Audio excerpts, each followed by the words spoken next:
world history, nearly every nation must choose between alternative ways of life. The choice is often not a free one. One way of life is based on the will of the majority, free elections, and freedom of speech and religion. The second way of life is based on the will of a minority, forcing themselves on the majority. It relies upon terror, a controlled press and radio, fixed elections, and a lack of personal freedom. I believe the United States must support people who are trying to resist being enslaved by armed minorities or by outside pressures. I believe we must help people work out their own destiny in their own way. In 1947, March, Harry Truman made that speech. Harry Truman was the President of the United States, and he was very, very clearly saying to all that could listen that he was not happy to allow the Iron Curtain to exist.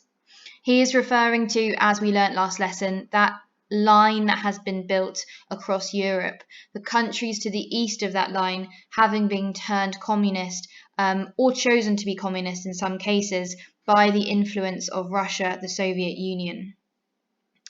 In this speech, Harry Truman is very clearly saying that he is committing to a policy of containment, the idea of containing communism, not allowing it to spread any further. He refers to the idea of terror, the controlling the press, the radio, all things that we have learnt about were often features of communist countries. And he's basically saying he will not allow that to happen anymore. He is not happy and he thinks it's wrong that these countries have been turned communist. So essentially that we're expecting to see America do something to stop this from spreading any further. Now, when Harry Truman makes this speech, we call that the Truman Doctrine. And that was essentially his message, his commitment to containing communism and stopping that from spreading any further. It doesn't do any more than that. It doesn't give anything. It doesn't change anything. It's simply his statement of fact that he wants to stop and contain communism. Now, what happens next is absolutely related to the Truman Doctrine, but it's really important, and one of the things I stress a lot to students, that there are two very different things that happen. The first one is the Truman Doctrine, the speech that was the commitment to containing communism, keeping it within the countries where it had already taken a hold, and then the Marshall Plan, which is the plan of action that comes out of that commitment, okay? So the first thing is the Truman Doctrine, and that's made as a reaction, as a response to these ongoing events.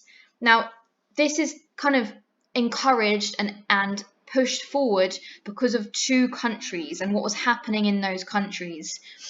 The first one is Greece. So during the war, Greece had been having a civil war between supporters of the king and Greek communists. Now, the West obviously wants Greece to stay within the Western sphere. They don't want the West to fall to communism in the same way that the other countries have done.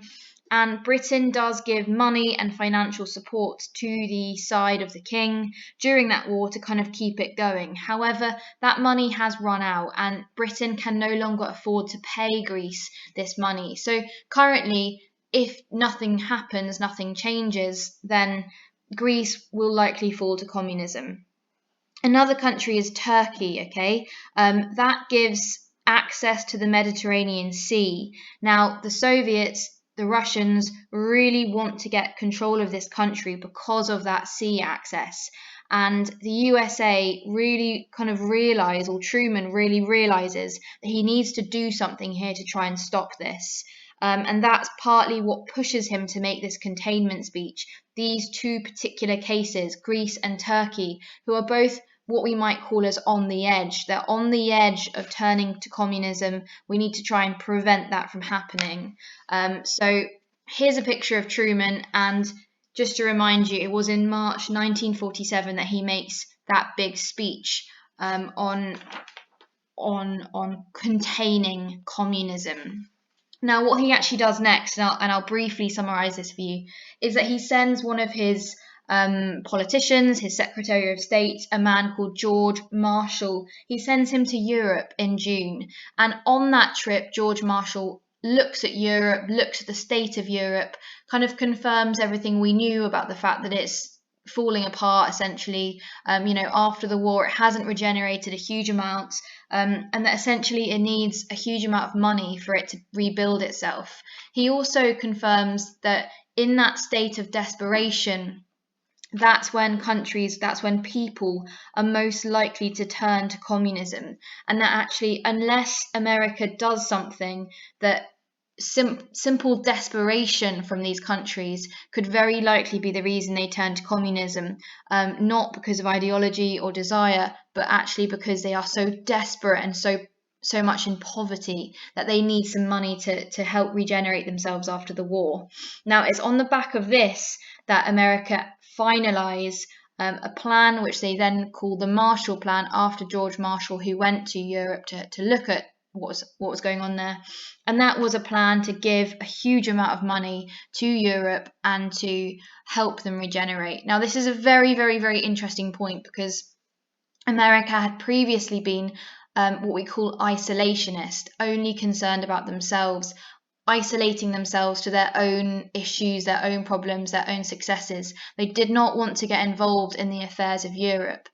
They obviously get involved in the war after Pearl Harbor, after they are essentially attacked by Japan.